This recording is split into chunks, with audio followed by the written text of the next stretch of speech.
पर्युषण पर्वात 2 दिवस कत्तलखाने बंद राहणार. मुंबई महापालिकेची उच्च न्यायालयामध्ये माहिती. नवा वाद पेटण्याची शक्यता.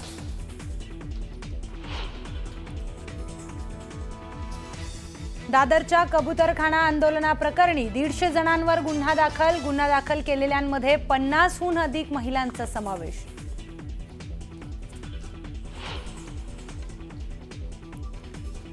राज्यात 25 ऑगस्टला वराह जयंती साजरी करण्यात यावी. मंत्री नितेश राणे यांचं मुख्यमंत्र्यांकडे मागणी. शासनामार्फत विविध कार्यक्रमाचं आयोजन करण्याचीही विनंती.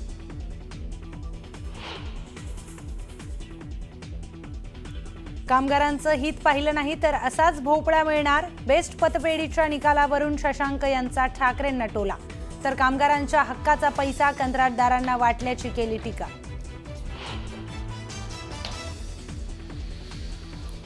मुंबई महापालिकेच्या निवडणुकीपूर्वी ठाकरे बंधूंना मोठा धक्का. बेस्ट पतपेढीच्या निवडणुकीमध्ये ठाकरेंचे सर्व उमेदवार पराभूत. शशांक राव यांच्या पॅनलचे 14 तर प्रसाद लाड यांच्या समृद्धी पॅनलचे 7 उमेदवार विजयी. विजेच्या तारेला स्पर्श झाल्याने एकाच कुटुंबातील 5 जणांचा मृत्यू. जळगावच्या वरखेडे गावातील धक्कादायक घटना.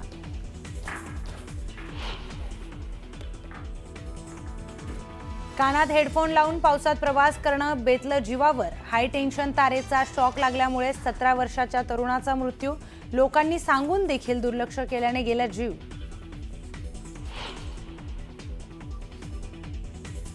गंगापूर धरणातून पाणी सोडल्यामुळे नाशिक शहरात पूरस्थिती. गोदाकाठच्या सगळ्याच मंदिरांना पुराच्या पाण्याने वेढलं. आठवडी बाजारही रद्द.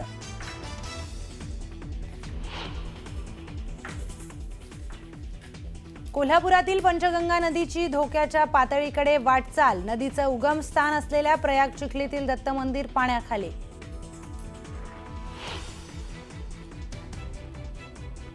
नाशिकच्या उंटवडीतील वनविभागाच्या कार्यालयावर नागरिकांचा मोर्चा. रक्षाबंधनाच्या पूर्वसंध्येला बिबट्याच्या हल्ल्यात 4 वर्षाच्या मुलाचा मृत्यू, तर अंत्ययात्रेपूर्वी भावाला अखेरची राखी बांधतानाचा लहानगीचा व्हिडिओ झाला होता व्हायरल.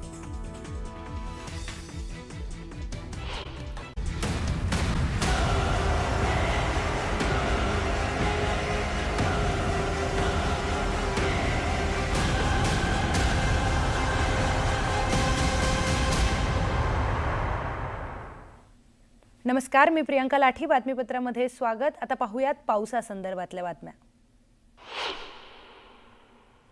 गावराईपाडामध्ये मुसळधार पावसामुळे डोंगराचा काही भाग कोसळलाय. सुदैवाने यात कोणतीही जीवितहानी झाली नाही. तर गेवराईपाडातील नवीन रेल्वे सुरळीत आहे, मात्र डोंगराचा भाग कोसळल्याने कामावर प्रश्नचिन्ह निर्माण झाले. बदलापूरमधून जाणाऱ्या उल्हास नदीनं धोक्याची पातळी ओलांडली आहे, त्यामुळे नागरिकांमध्ये भीतीचं वातावरण निर्माण झालंय. यावेळी कार चालकांना कार सुरक्षित स्थळी पार्क केल्या आहेत. जळगावच्या एरंडोलमधल्या वरखेडे इथे विजेचा धक्का लागल्याने एकाच परिवारातील 5 जणांचा मृत्यू झाला. शेतकऱ्याने आपल्या शेतात वन्यजीवांपासून पिकाचं संरक्षण करण्यासाठी शेताच्या भोवती तारेचं कुंपण घालून त्यामध्ये वीज प्रवाह सोडला होता, त्यामुळे ही दुर्घटना घडली. कोल्हापुरात मुसळधार पावसामुळे नद्यांच्या पाणी पातळीमध्ये मोठ्या प्रमाणात वाढ झाली आहे. कृष्णा आणि पंचगंगा नद्यांच्या संगमावर असलेलं नृसिंहवाडीतील दत्त मंदिर पाण्याखाली गेलंय. कोयना, वारणा आणि राधानगरी धरणातून विसर्ग सुरू असल्यामुळे शिरोळ भागामध्ये पाणी भरण्याची शक्यता स्थानिकांकडून वर्तवली जाते. कोल्हापूरच्या पंचगंगा नदीने धोक्याच्या पातळीकडे वाटचाल सुरू केली आहे. नदीची पातळी 40 फुटांवर पोहोचली आहे. पंचगंगेची धोका पातळी ही 43 फूट आहे, तर धोका पातळी गाठायला अवघं 3 फूट पाणी बाकी आहे. पंचगंगेच्या उगमस्थान असणाऱ्या प्रयाग चिखली इथलं दत्त मंदिर देखील पाण्याखाली गेलंय. या ठिकाणी असणाऱ्या पुलाच्या काठोकाठ पाणी भरलंय. सोलापुरातील हिप्परगा तलाव ओव्हरफ्लो झालाय. तलाव ओव्हरफ्लो झाल्यानं परिसरात पूरजन्य परिस्थिती निर्माण झाली आहे. पावसाचा जोर आणखी वाढला तर तलावाची पाणी पातळी वाढण्याचीही शक्यता आहे. कोल्हापूरच्या पंचगंगेने इशारा पातळी ओलांडली. पंचगंगा नदी धोक्याच्या पातळीत ओलांडली आहे, त्यामुळे 85 बंधारे अद्यापही पाण्याखालीच गेल्यानं वाहतूक देखील विस्कळीत झाली आहे. कोल्हापूरच्या शाहूवाडी तालुक्यातील कानसखोऱ्यात अतिवृष्टीमुळे वारणा नदी आणि कांसा नदी यांचा संगम असलेल्या मालेवाडी गावाशेजारी रस्त्यावर पाणी साचल्याने 16 गावांचा संपर्क तुटला। त्यामुळे मालेवाडीसह नदीकाठच्या गावांना प्रशासनाने सतर्कतेचा इशारा दिलाय।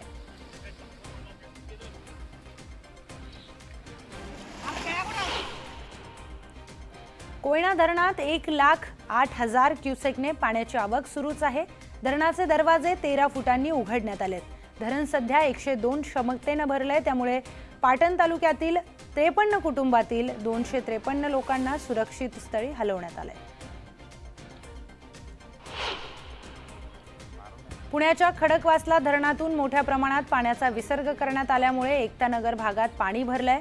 मुळामुठा नदी पात्राबाहेर आलं असून नदीच्या प्रवाहामध्ये वाढ झाली आहे। नदीकाठची अनेक मंदिरं ही पाण्याखाली गेली। दरम्यान नदीकाठच्या गावांना सतर्कतेचा इशारा देण्यात आलाय। जळगाव जिल्ह्यातील हतनूर धरणातून मोठ्या प्रमाणामध्ये पाण्याचं आवर्तन सोडलं जात आहे। त्यामुळे तापी नदीचं पात्र दुथडी भरून वाहत आहे। तापी नदीला पूर आल्यामुळे अनेक मंदिरं ही पाण्याखाली गेली आहेत। मुसळधार पावसाने भीमा नदीच्या पाणी पातळीमध्ये वाढ झाली असून भीमा नदीचे पात्र हे दुथडी भरून वाहत आहे। पावसामुळे खडकवासला धरणातून भीमा नदी पात्रामध्ये 39,000 क्युसेकने विसर्ग सुरू केला होता। त्यामुळे दौंड शहरातील दशक्रिया विधी घाट आणि महादेव मंदिर पाण्याखाली गेले।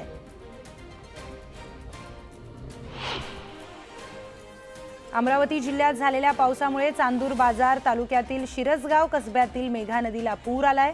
पुराचे पाणी गावात आणि बाजारपेठांमध्ये शिरल्याने मोठं नुकसान झालंय।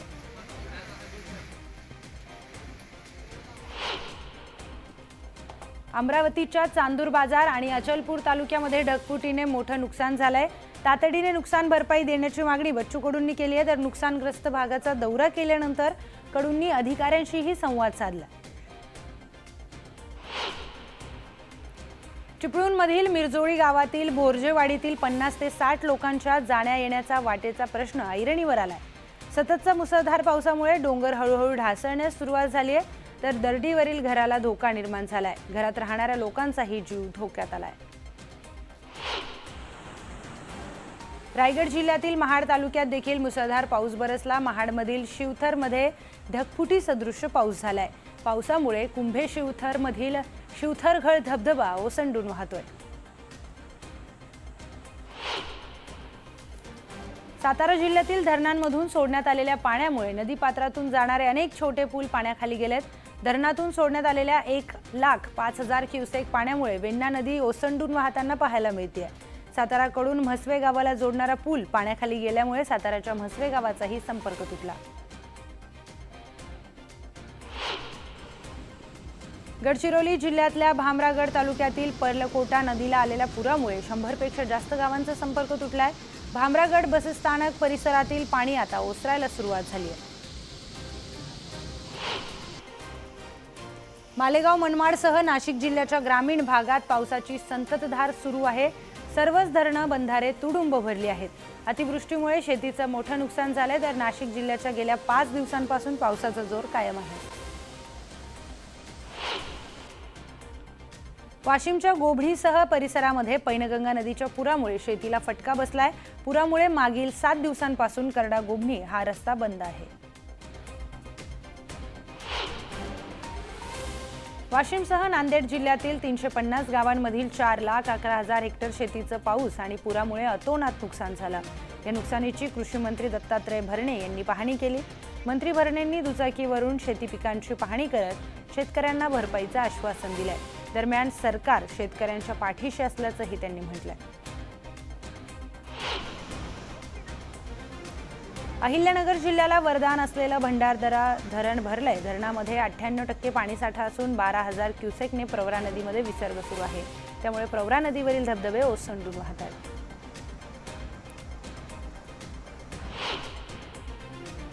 जायकवाडी धरणाचा पाणीसाठा 95% पोहोचलाय। धरणामध्ये 976 क्युसेकने आवक सुरू असून जायकवाडीसह इतर मध्यम प्रकल्प तुडुंब भरलेत। तानसा धरणाचे 38 दरवाजे उघडण्यात आले असून सावरोळीमधील नदीच्या पुलावरून पाणी वाहू लागले, त्यामुळे वासिंद वाडा रोड वाहतुकीसाठी बंद करण्यात आलाय। त्यामुळे प्रशासनाकडून नागरिकांना सतर्कतेचा इशारा देण्यात आलाय।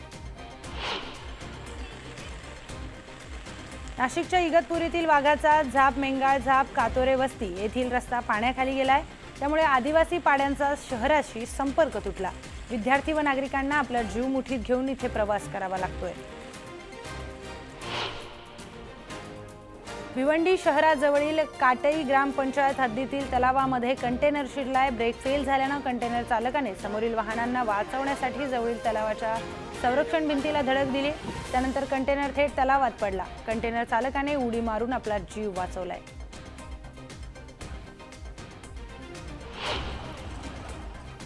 वसईच्या चुळणा गावातील वीज पुरवठा गेल्या 3 दिवसांपासून सुरळीत नसल्यानं नागरिकांना नाहक त्रास सहन करावा लागतोय। तातडीनं वीज पुरवठा सुरळीत करण्याची मागणी इथल्या नागरिकांनी केली आहे। मध्य प्रदेशसह जळगाव जिल्ह्यामध्ये सुरू असलेल्या पावसामुळे तापी नदीला पूर आलाय, त्यामुळे नंदुरबार जिल्ह्यातील प्रकाशा आणि सारंगखेडा बॅरेजचे 6 दरवाजे उघडण्यात आलेत। नंदुरबार जिल्ह्यात पाऊस नसला तरी तापी नदी दुथडी भरून वाहते।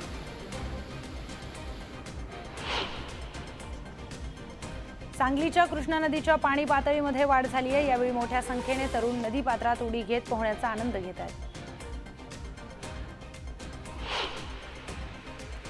चिपळूणच्या मिरजोळी गावामध्ये दरड कोसळली। दरड कोसळल्यामुळे 50 ते 60 घरांचा रस्ता बंद झालाय, तर दरड कोसळल्याने नागरिकांच्या जीवाला धोका निर्माण झालाय। तातडीने प्रशासनाकडून मदत देण्याची मागणी स्थानिकांनी केली।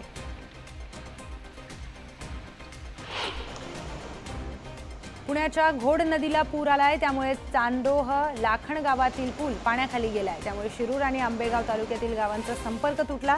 दरम्यान डिंभे धरणातून घोड नदी पात्रामध्ये 17,000 क्युसेक पाण्याचा विसर्ग करण्यात आलाय। नाशिकच्या गंगापूर धरणातून पाण्याचा विसर्ग वाढवण्यात आलाय, यामुळे गोदावरी नदीतील पाणी पातळीमध्ये मोठी वाढ झाली आहे। पुराचं पाणी वाढल्यानं गोदा काठावर भरणारा आठवडी बाजार रद्द करण्यात आलाय। दरम्यान नदी काठावरील पार्क केलेली वाहनं काढण्याच्या सूचना प्रशासनाने दिलेल्या आहेत। मुसळधार पावसाचा रेल्वे सेवेवर परिणाम झालाय। वंदे भारत एक्सप्रेस मुंबई सोलापूर रेल्वे रद्द करण्यात आली आहे, तर अनेक रेल्वे गाड्यांच्या वेळापत्रकामध्ये बदल करण्यात आलाय। दरम्यान नागरिकांना वेळापत्रक बघूनच प्रवास करण्याचं आवाहन करण्यात आलंय।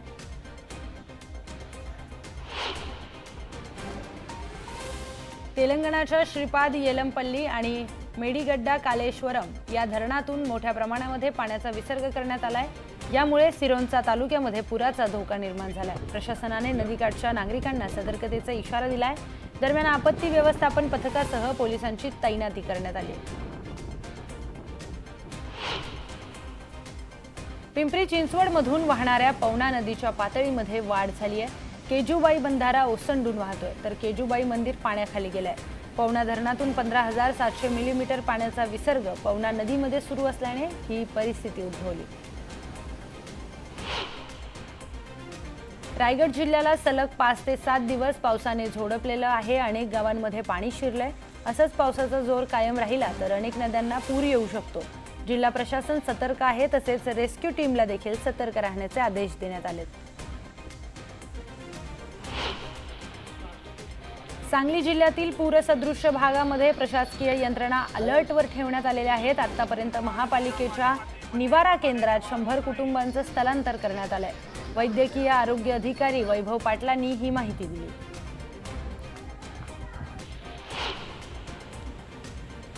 उल्हास नदीने धोक्याची पातळी ओलांडली असून नदीवरील उड्डाणपूल वाहतुकीसाठी बंद करण्यात आलाय।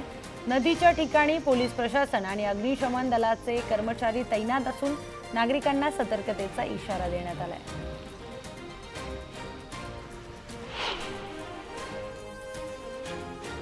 रत्नागिरी जिल्ह्यातल्या खेड तालुक्यातील जगबुडी तसेच नारंगी या दोनही नद्यांनी धोका पातळी ओलांडली आहे, त्यामुळे नारंगी नदीच्या पुराचे पाणी शेकडो हेक्टर भात शेतीत शिरल्याने शेतकऱ्यांचं मोठं नुकसान झालंय।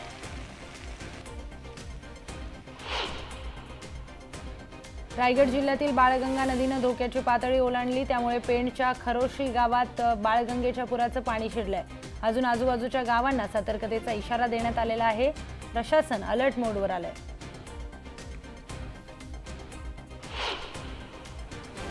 नागपूर जिल्ह्यातील वडगाव धरणाचे 20 दरवाजे उघडण्यात आले आहेत। वडगाव धरणात 99.75% जलसाठा असून सध्या 953 क्युसेकने पाण्याचा विसर्ग सुरू आहे। त्यामुळे वेण्णा नदीकाठच्या पाणी पातळीत वाढ झाली असून नागरिकांना सतर्कतेचा इशारा देण्यात आला।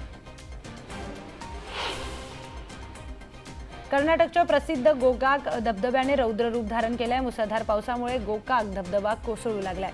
भारताचा नायगरा धबधबा म्हणून गोकाक धबधब्याकडे पाहिलं जातं, त्यामुळे आता धबधबा पाहण्यासाठी पर्यटकांनी मोठी गर्दी केल्याचंही पाहायला मिळतंय। आंबेगाव तालुक्याच्या पश्चिम आदिवासी भागामध्ये पावसाचा जोर वाढल्याने डिंबे धरणाचा पाणीसाठा 98% पोहोचलाय। खबरदारीचा उपाय म्हणून डिंबे धरणातून होणाऱ्या पाण्याचा विसर्गात वाढ करण्यात आली आहे। तर आता 16,460 क्युसेक वेगाने घोड नदी पात्रामध्ये पाण्याचा विसर्ग सुरू आहे। मुंबईला पाणी पुरवठा करणाऱ्या तानसा धरणाचे स्वयंचलित 38 दरवाजे उघडण्यात आलेले आहेत। तानसा नदीपात्रामध्ये मोठ्या प्रमाणात विसर्ग सुरू आहे, त्यामुळे तानसा नदीला पूर आलाय आणि नदीकाठच्या नागरिकांना सतर्कतेचा इशारा देण्यात आलाय।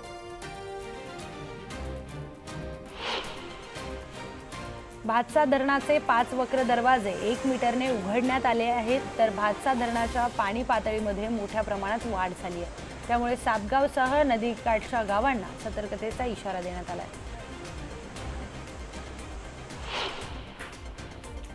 सातारा जिल्ह्यातल्या पश्चिम भागात मुसळधार पाऊस झाल्याने धरणांच्या पाणी पातळीमध्ये झपाट्याने वाढ झाली आहे। दोम धरणातून 17,000 क्युसेक तर कण्हेर धरणातून 15,000 क्युसेकने वेण्णा आणि कृष्णा नदीपात्रात पाण्याचा विसर्ग सुरू आहे। पाण्याच्या प्रवाहामुळे संगम माहुली येथील स्मशानभूमीमध्ये पूर्णपणे पाणी साचलेलं आहे, तर अग्निकुंडही पाण्याखाली गेलेत। अमरावतीच्या परतवाडा शहरामध्ये मुसळधार पाऊस बरसला असून नदी आणि ओढ्यांना पूर आलाय।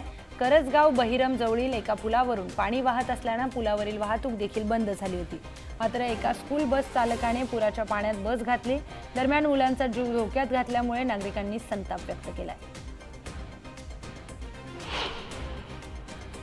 गडचिरोलीच्या पल्ले गावातील जिल्हा परिषद शाळेचे मुख्याध्यापक पुरात वाहून गेल्याची घटना घडली आहे। यामध्ये मुख्याध्यापक सोमा तलांडी यांचा मृत्यू झालाय।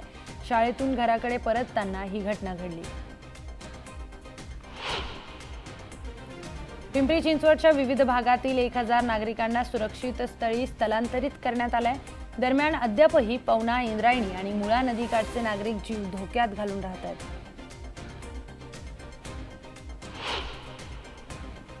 मुंबई, ठाणे, रायगड आणि पालघरसह रत्नागिरीत आजही मुसळधार पावसाचा इशारा देण्यात आलाय। तर कोल्हापूर घाट, गडचिरोली, नागपूर आणि गोंदियाला पावसाचा ऑरेंज अलर्ट देण्यात आलाय। पावसामुळे ठाण्यासह नवी मुंबई, रायगडमधील शाळांना आज सुट्टी जाहीर करण्यात आली। रत्नागिरी, सिंधुदुर्ग, सांगलीसह मावळ आणि साताऱ्यातील शाळाही आज बंद असणार आहेत। सांगलीच्या चांदोली धरण पाणलोट क्षेत्रामध्ये पावसाची संततधार कायम आहे। गेल्या 24 तासात 100 मिलीमीटर पावसाची नोंद झाली आहे। चांदोली धरण 93% भरले असून धरणातून 39,000 क्युसेकने वारणा नदी पात्रात पाण्याचा विसर्ग सुरू आहे। त्यामुळे नदीकाठच्या नागरिकांना सतर्कतेचा इशाराही देण्यात आलेला आहे।